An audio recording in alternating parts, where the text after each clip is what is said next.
Selamat malam, Akadongan. Seperti pemberitahuan dari kami, malam ini kita akan live dengan tema tugas dan fungsi Raja Perhata. Kami kenalkan diri kami, nama Hendri Yunan Pakpahan, domisili sekarang di Kota Medan. Mama Inung Pangit Tubuh Boru Aritonang Raja Guguk, istri Boru Tagalung. Anak ada 4, 2 boru dan 2 anak. Songani wajib partidadaan tuhamu salutna tua kadongan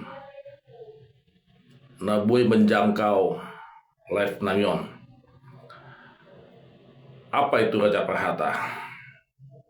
Raja Perhata itu ima raja napina jolo sian namerdongat tubuh.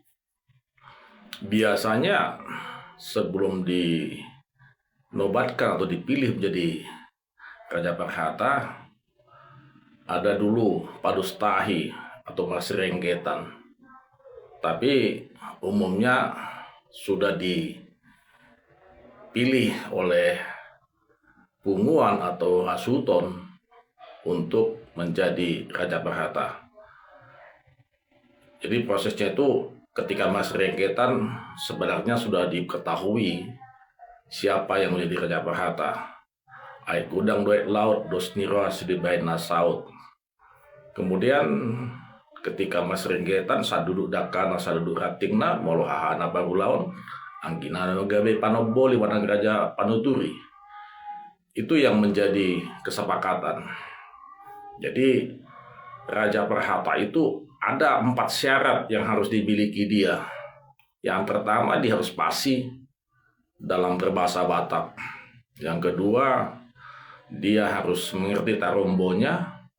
Yang ketiga, dia harus tahu acara apa yang akan dilaksanakan, materi apa aja.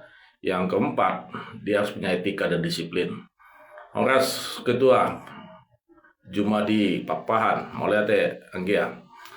Jadi ada 4 poin tadi yang perlu dimiliki oleh Raja Perhata. Yang pertama, dia mesti ngerti dan pasti bahasa Batak.